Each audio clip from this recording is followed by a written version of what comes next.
At so yun mga bossing, so bali ito na nga yung ating latest update sa ating Biklatan Project Cavite. So patapos na ito halos talaga mga bossing.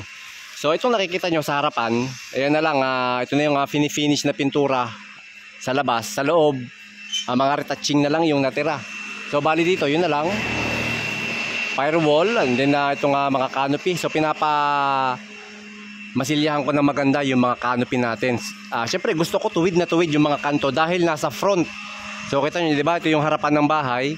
So gusto ko yung mga makakakita nitong ating mga kanto nitong bahay ay hindi tayo mapupulaan. So kaya naman pinapatuwid ko talaga ng ayos yung mga kanto, especially mga canopy. Tapos yun yung mga drop wall. So kitang-kita nyo mga bossing, tuwid na tuwid yung mga kanto, diba? Ang gandang tingnan. Itong garahe nga pala mga boss, ito yung naka-tiles na, wala lang tong grout. Ayan yung design ng tiles natin. So dahil nga nagpipintura, pinasapin na natin ng plastic at saka ng trapal para hindi magkadumi yung ating tiles. Ito although alikabok lang yan, pero matatanggal mga boss yan. Ito, alikabok lang yan, yung mga pinagliyahan ng skim coat. Ayan. So meron tayo dito sa labas na PVC ceiling. Ayan. And then dito, ito pagpasok natin ng loob, living area, itong hagdanan, pinahuli ko lang din ng tiles nito kasi inaapakan pa. So ayoko, dito kasi may mga painting works pa dito. So ayoko na yung hagdanan dito, yung tiles is baka ma-damage. So kaya ipapahuli na lang natin kapag wala nang gagawin sa dito sa taas. Ayan. Then dito, living room.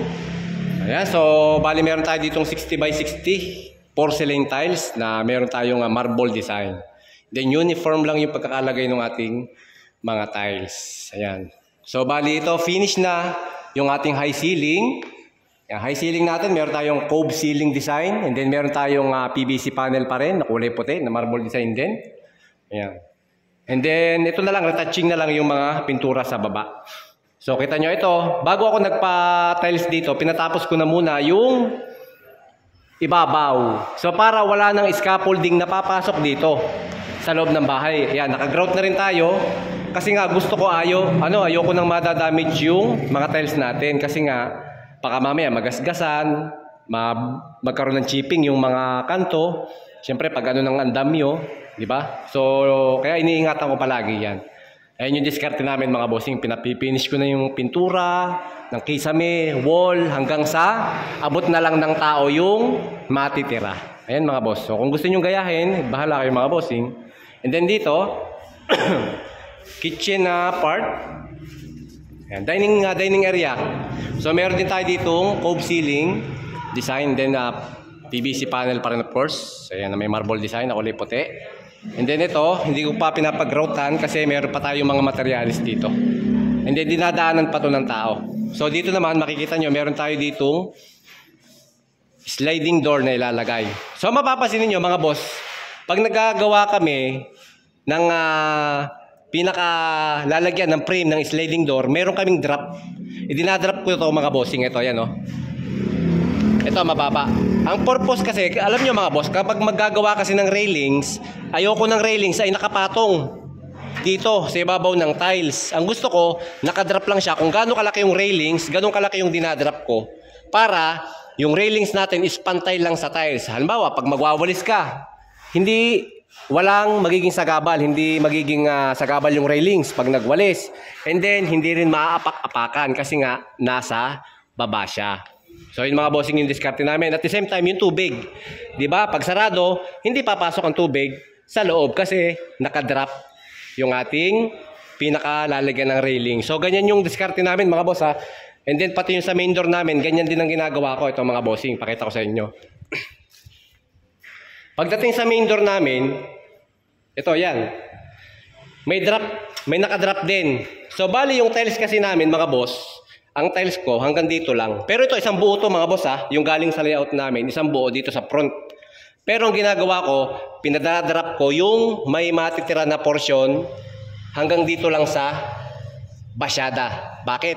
Kasi kung itong tiles na to ay idediretso natin dyan, nakadiretso, once na umulan, Yan, di ba? Although may canopy tayo. Yan, kahit sabihin natin may canopy tayo, pag umulan, na may kasamang hangin, may tendency na pumasok ang tubig sa loob ng bahay. So kaya ang gagawin natin, yung diskarte namin, yung diskarte ko mga boss, dinadrop ko yan hanggang doon sa may basyada ng hagdanan. Ayan. So dinadrop ko para yung tubig is dyan lang. So may makapasok man dyan yung mga anggi or ambi-ambi lang. Diba? So ganun yung isa sa mga diskarte namin mga boss. Then dito naman, ayan, to tapos na yung tiles natin dito sa loob. Sa buong flooring ito. Pagbalik ko next week, gagawin ko na to. Ayan, ito, naka-mock up na. So kaya makikita nyo, yung tiles ng pang-CR namin is nakahiwa-hiwalay. Ang tawag dyan is tiles macking or mock up. Pipiliin natin yung magkakaparehong design. Pag napili natin yung magkakaparehong design, gagawa naman tayo ng pattern or ng guide natin yung lalabas na design. Hahanapan natin siya ng magandang design na halos para magkakaroon ng continuity yung ating mga aspe. Although hindi natin mape-perfect kasi hindi yan talaga as in perfect na nakakatugma yung mga haspe. Lumiliwas yan. Pero maganda pag nagmamock up tayo, mas nakikita natin or mas naiaayos natin yung pagsasalansan ng tiles. So yan yung isang diskarte namin. So dito, hallway, ayan, tapos na rin yung tiles. Hindi lang yan na pinalagyan ng hindi ko lang pinalagyan ng grout kasi nga dinadaanan pa. And then itong master bedroom, ito sa Monday, tatiles ko na to. Dapat kanina, tatiles ko na to kanina eh. So marami lang akong ginagawa pa. Pero sa Monday, next week, babalikan ko yan. Ito yung ating master bedroom. Master bedroom, nakatiles na rin. Finish na rin ang ating kisame. Meron din tayong cove ceiling design and then meron din tayong PVC panel sa ating ceiling. Marble design din na kulay white. Ayan. Finish na lahat yan. Nakatiles na rin yung ating buong master bedroom. And then may grout na rin. Yan. Itong open area naman, may tiles na rin tayo dito.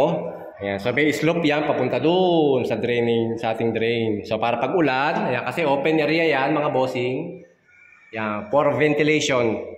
So, ganun din mga boss, kita nyo, pagdating dito sa may ganyang, basta may mababasa palagi ng tubig, laging nakadrop yung aking sa may hamba. Yung sa tatamaan ng hamba na yan, laging may drop side. Okay? And then dito naman, bodega, ayan bodega. Ito na lang itatiles natin na puti. And then patapos na, ito, kwarto tapos na. Retouching na lang din ng pintura. Ayan, tapos na siya, nakagrout na rin. Finish na rin yung ceiling at saka yung mga wall. And then retouching na lang sa ilalim. Ito, continuous yung ating nag-start na nagpa-tiles na ako ng CR. Ito mga bossing, tingnan nyo. Ito kagandahan pag nagmamock up ng tiles, lalo na mga may marble design. Yan, di ba kita nyo? Uniform ang design natin. So hindi man natin makuha yung perfectong angulo or perfectong pagkakatagpo ng mga haspe, at least nakikita natin na meron siyang maayos na design. So kagaya nito. Ayan, di ba? So hindi naman siya actually perfect. Ayan. So pero kung titingnan niyo mabuti, halos parang nabubuo siya. Magandang tingnan. Yan, hindi random kasi pag nag-random design tayo sa tiles, sa marble design, medyo masakit sa mata. Kaya kinakailangan talaga nagmamock up. Ayan, kita niyo, di ba? Uniform. Magandang tingnan. 60 by 60 porcelain tiles yung ating nilagay dito. And then mapapansin niyo mga boss, pag nagpapatiles tayo, layout namin palagi sa ilalim, nag-uumpisa. Hindi na tayo nag-uumpisa sa second layer kasi masyadong hassle yun mga bossing. Imagine, mag-i-start yung iba, tiling works, second layer. Anong gagawin? Maglalagay ka ng guide. Pagkatapos, bukod sa maglalagay ka ng guide, dagdag sa trabaho, dagdag gastos sa materyales, mahirap magsiruho pag malalaking tiles, maiiwan sa ilalim. Okay lang sana kung malilit, pero pag ganyang malalapad, iiwanan mo yung first layer, mga bossing, nako, mahirap. Danas na danas ko na yan. Kaya pinakamabilis talaga, first layer pa lang. Kahit nga malilit na tiles, pinakamabilis, first layer. Ang bilis ng trabaho. Laundry area naman natin, ito, may naikabit ng tiles. By next week, ito, matatapos na tong tiles na to. Puti na lang naman siya. So, bali 30 by 30 yung ginawa nating pinakabit na tiles dito. So, ang ganda ng design niya. Oh. Square-square na may marble design din, may haspe. Ayan. So ito hanggang doon.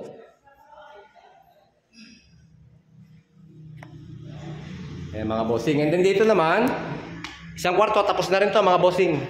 Finish na rin yung tiles, naka-grout na. Finish na rin ang ceiling. Mga wall, touching na lang din. Hallway, ang hallway naman, finish na rin yung ano nito, ceiling. Yung pintura nito sa walling is hanggang dito na oh. Yan. So konti na lang. So hindi na tayo mag-aandamyo sa loob ng bahay. 'Di ba? May iwasan natin yung pwedeng mga damage or aksidente na pwedeng mangyari. Ng bahay na to mga boss, finish na rin yung pintura niyan. Yung tubo na lang rin yan, nire-retouch. Yung wall niyan tapos na. Nakapintura na yan. Ayan mga bossing. So kita nyo, ang ganda ng pintura oh. Pantay oh. Walang bukol-bukol. 'Di ba? So ang ganda, off-white ang nilagay natin ditong kulay. By next week nga pala mga boss, ayan, ikakabit na yung mga bintana niyan. So waiting na lang tayo, ongoing na yung paggagawa ng bintana. And then yung bayad natin is iano na rin natin. So yan mga bossing.